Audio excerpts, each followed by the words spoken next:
nakita niyo ba yung bagyong uwan? Palapit na sa atin, no? Oo nga eh. Yun! Walang pasok sa Lunes! Hindi ka rin nag-iisip eh, no? Sa Lunes, wala na kayong bahay. Oo nga, ano? Nakabili na ba kayo mga stock nyo, pre? Ako, pre, hindi pa eh. Oo, pre. Last week pa ako nakabili. Pre, takot ka magutom. Alam mo ah. Okay. So may pagkain na tayo. Sige. Eh paano, pare, pag nawalan ng ilaw? Saka wala tayong lutuan. Paano yun? Pre, I got you. SOS! Eh pare, baka maubos yung baterya niyan. Kompleto yan, G. Eh pare, mukhang mga chichirya lang naman pinamili mo eh. O pre, kompleto yan. May piece cake, may pillow, and Lucky Me. Magulat ka, may electric fan dito sa ilalim. Eh pare, ready na pala tayo eh. Oo, pre.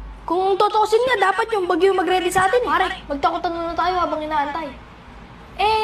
Naisip niyo ba yung mga pangalan ng mga bagyo? Ngayon, tulad ngayon, bagyong uwan. Nakakatakot ba yun? Hindi pare. Hindi nakakatakot. Pare, kung pangalang Super Typhoon Sedi, wah! Nakakatakot talaga yun, pare, ano? Trip maka. Ha?